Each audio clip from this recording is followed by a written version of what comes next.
क्रांतिकारी साथियों, अंतर्राष्ट्रीय स्तर पर देखा जाए तो समाजवाद और पूंजीवाद के बीच जीवन मरण का युद्ध चल रहा है। और इस युद्ध में जहां समाजवादी शक्तियों का नेतृत्व चीन की जनता कर रही है, वहीं पूंजीवादी शक्तियों का नेतृत्व अमेरिकी साम्राज्यवाद कर रहा है। जहां अमेरिकी साम्राज्यवाद के नेतृत्व में पूंजीवादी शक्तियां लगातार हार पर हार खाती जा रही हैं, वहीं चीन की जनता के नेतृत्व में समाजवादी शक्तियां लगातार जीत पर जीत दर्ज करती जा रही हैं। इससे चिढ़ा हुआ अमेरिकी साम्राज्यवाद लगातार चीन पर आरोप प्रत्यारोप लगाता रहा है। और आज जब कोरोना वायरस नाम की महामारी ने पूरे विश्व मानवता को अपनी आगोश में ले लिया है, जकड़ लिया है, तो इसके सामने भी पूंजीवादी ताकतें लगातार विफल होती जा रही हैं जनता को बचाने में। तो इसका भी ठीकरा, इसका भी आरोप चीन के ऊपर मढ़ने के लिए अमेरिकी मीडिया पूरी तरह से लगी हुई है। इसलिए जनता को सच्चाई जानने का हक है। हम सच्चाई जानने के लिए जनता को आह्वान करते हैं और बताना चाहते हैं कि उनके आरोप क्या हैं और उस आरोपों के पीछे सच्चाई क्या है। तो साथियों, उनका आरोप है कि चीन कोरोना वायरस की ताकत से सुपर पावर बनना चाहता है। तो हम ये बताना चाहते हैं कि ये एकदम गलत है, निराधार है। दरअसल सच्चाई ये है कि चीन कोरोना नहीं, समाजवाद की ताकत से लगातार सस्ता उत्पादन करके पहले से ही सुपर पावर बन चुका है। 2011 में ही उसने अमेरिकी साम्राज्यवाद को औद्योगिक उत्पादन के मामले में पछाड़ करके नंबर 1 पर आ गया है। और सन 2014 में परचेजिंग पावर पैरिटी के हिसाब से अमेरिका को पछाड़ चुका है, जहां अमेरिकी जीडीपी 17.4 ट्रिलियन डॉलर थी, वहीं चीन की जीडीपी 17.8 ट्रिलियन डॉलर 2014 में ही परचेजिंग पावर पैरिटी के अनुसार हो चुकी थी। हालांकि नॉमिनल जीडीपी के मामले में चीन अब भी पीछे है और अमेरिकी साम्राज्यवाद उससे आगे है। लेकिन अमेरिकी साम्राज्यवाद की ये जो नॉमिनल जीडीपी है, ये इतनी खोखली है, उसका अंदाज़ा इस बात से लगा सकते हैं कि सन 2016 में अमेरिकी साम्राज्यवाद ने जो राष्ट्रपति का चुनाव करवाया था, उस राष्ट्रपति के चुनाव में ट्रंप की पार्टी ने खुद ये नारा लगाया था, मेक अमेरिका ग्रेट अगेन। इसका मतलब होता है कि अमेरिका कभी ग्रेट था, यानी सुपर पावर था, अब वो सुपर पावर नहीं रह गया है, उसे अगेन माने पुनः सुपर पावर बनाना है। तो इससे साबित होता है कि अमेरिका अंदर से मान चुका है कि वह सुपर पावर नहीं रह गया है, लेकिन अब भी वो हेकड़ी दिखाता है, अब भी वो सेखी बघारता है सुपर पावर होने की। जबकि चीन बहुत पहले ही सुपर पावर हो चुका है, लेकिन वो सुपर पावर का दिखावा नहीं करता, कोई सेखी नहीं बघारता इस तरह की। साथियों, इनका दूसरा आरोप यह है कि चीन कोरोना वायरस फैला करके दुनिया के दूसरे पूंजीवादी देशों, सारे पूंजीवादी देशों की अर्थव्यवस्था को ध्वस्त करना चाहता है। तो हम आपको बता देना चाहते हैं कि चीन ऐसा नहीं कर रहा है, न करता है। चीन ने बेल्ट एंड रोड इनिशिएटिव के नाम पर एक दुनिया की सबसे बड़ी परियोजना लागू करके आज दुनिया के 100 से अधिक देशों की अर्थव्यवस्था को रफ्तार दे रहा है। और अगर उसे किसी देश की अर्थव्यवस्था को चौपट ही करना होता तो वह अपने मुद्रा में केवल 5% की घटोत्तरी कर देता, यानी मुद्रा का अवमूल्यन 5% कर देता, तो उसका माल इतना सस्ता पड़ने लगता कि दुनिया के अधिकांश पूंजीवादी देश के कल कारखाने सब ध्वस्त हो जाते और वो सब दिवालिया हो जाते, उनके बैंक वगैरह सब डूब जाते। लेकिन उसने ऐसा नहीं किया है। अगर वो अमेरिकी साम्राज्यवाद को डुबाना चाहे तो आज वो अमेरिका से केवल अपना कर्जा मांग ले तो अमेरिकी साम्राज्यवाद दिवालिया हो जाएगा। और यह सब बात गलत और बेबुनियाद है। चीन ने बहुत सारे पूंजीवादी देशों तक की मदद करके उनकी अर्थव्यवस्था को संभाला हुआ है। और जहाँ तक अर्थव्यवस्था डूबने का सवाल है, ये कोरोना वायरस नहीं, इसके बहुत पहले ही पूंजीवादी अर्थव्यवस्था डूबती जा रही है। आप देख सकते हैं कि 2008 से जारी अमेरिकी साम्राज्यवाद की मंदी अब महामंदी में बदल गई। उसकी महामंदी भी अब अंतहीन महामंदी में बदल चुकी है।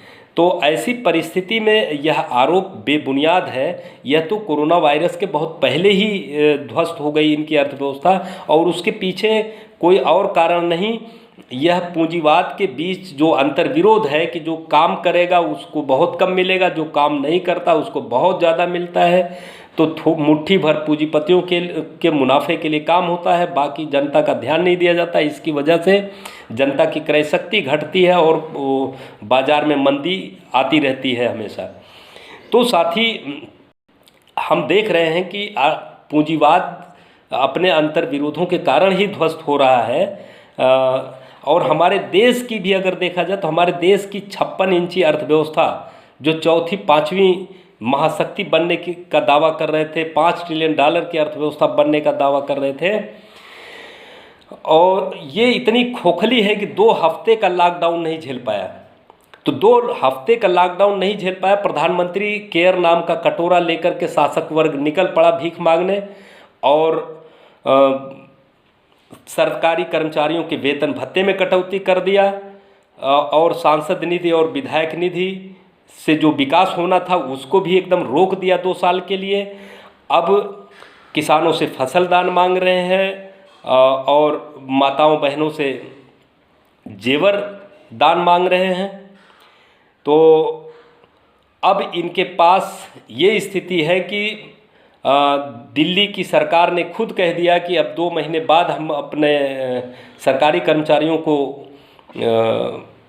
तनख्वाह देने की स्थिति में नहीं है। तो आप समझ सकते हैं कि अर्थव्यवस्था पहले से डूबी हुई है। अमेरिकी साम्राज्यवाद जैसा सुपर पावर होने का दावा करने वाला देश भी अब दूसरों की मदद करने को कौन कहे, खुद अपने समस्याओं से निपट नहीं पा रहा है, और वह भी 2 हफ्ते का लॉकडाउन नहीं झेल पा रहा है। डूबती जा रही है उसकी अर्थव्यवस्था। तो ऐसे में हम समझ सकते हैं कि कोरोना वायरस से बहुत पहले ही अर्थव्यवस्था डूबती जा रही है, और वो पूंजीवाद के अंतर्विरोधों के कारण डूबती जा रही है। इसलिए ये भी बात उनकी गलत है। और चीन जबकि वहीं सारे देशों की मदद कर रहा है, और 100 से अधिक देशों की मदद इस तरह से कर रहा है कि वो बिना सूद, बिना मुनाफा, बिना शर्त सबको इस कोरोना वायरस की महामारी में चीन सबकी मदद कर रहा है। अब इनका आरोप है कि चीन कैसे दुनिया के सारे देशों की मदद कर रहा है। तो आरोप सीधा सा सवाल है, जवाब है कि वो समाजवादी अर्थव्यवस्था के जरिए ही मदद कर रहा है। और इनका अगला आरोप है कि चीन के दूसरे शहरों में ये महामारी क्यों नहीं फैली। तो इसका जवाब सीधा सा है कि चीन के दूसरे शहरों में महामारी इसलिए नहीं फैली कि चीन का जो सरकारी संस्थान है वो बहुत मजबूत है। जहाँ तक अस्पतालों का सवाल है, चिकित्सा का क्षेत्र है, वहाँ 100% सरकारीकरण है। तो सारे अस्पताल सरकारी हैं, और महामारी के दौरान वो सारे सरकारी अस्पतालों को अलर्ट कर दिया गया, और सभी ने कोरोना वायरस की महामारी को फैलने से रोका। वहीं दूसरी तरफ जो पूंजीवादी देश हैं वो इसे फैलने से रोकने में विफल इसलिए रहे कि उनके यहाँ जो सरकारी सेक्टर है वो बहुत छोटा, 10% से भी कम, और जो निजी सेक्टर है वो 90% से ज़्यादा। तो निजी सेक्टर ने इस महामारी को देखते ही हाथ खड़े कर लिए, और जब हाथ खड़े कर लिए तो सरकारी अस्पतालों के जरिए, जो कि जिसके पास संसाधन भी नहीं है और दवाएं भी नहीं हैं, तो वो बेचारे कहाँ तक इस महामारी से निपट पाते। इसीलिए अमेरिका जैसे पूंजीवादी देश भी जो है इस महामारी के सामने विफल दिखाई दे रहे हैं। और जितने भी समाजवादी देश हैं, चीन के अलावा Cuba, Vietnam, Bulgaria, Laos, Cambodia, ये सभी देश लगातार इस बीमारी से मुकाबला करते हुए लड़ रहे हैं, आगे बढ़ रहे हैं, और दूसरों की भी मदद कर रहे हैं। अब जो ये कह रहे हैं कि नहीं, अगर कोरोना वायरस चीन ने नहीं फैलाया तो फिर फैलाया किसने। तो अब आप जो है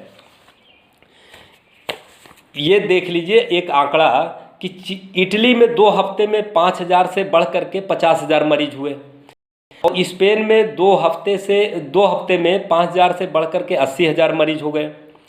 वहीं अमेरिका में 5,000 से बढ़ करके 2 हफ्ते में 2 लाख मरीज हो गए। इतनी तेजी से अमेरिका में क्यों फैला? जबकि चिकित्सा व्यवस्था के मामले में स्पेन और इटली से कतई कम नहीं है अमेरिका, तो फिर क्यों फैला इतनी तेजी से? इसका सिर्फ कारण यही है कि अमेरिका में यह बीमारी बहुत पहले से मौजूद थी और इन्होंने उसको छिपाए रखा था। इसका सबसे बड़ा प्रमाण ये है कि चीन के विदेश मंत्रालय के प्रवक्ता ने, जब चीन पर आरोप इन लोगों ने लगाया था, तो चीन के विदेश मंत्रालय के प्रवक्ता ने उस आरोप का खंडन करते हुए अमेरिकी संस्था CDC के डायरेक्टर रॉबर्ट रेडफील्ड का एक वीडियो क्लिप जारी किया था, जिस वीडियो क्लिप में लगभग 2 साल पहले ही रॉबर्ट रेडफील्ड ने ये स्वीकार किया था कि हमारे अमेरिका में जो इन्फ्लुएंजा से मौतें हो रही हैं,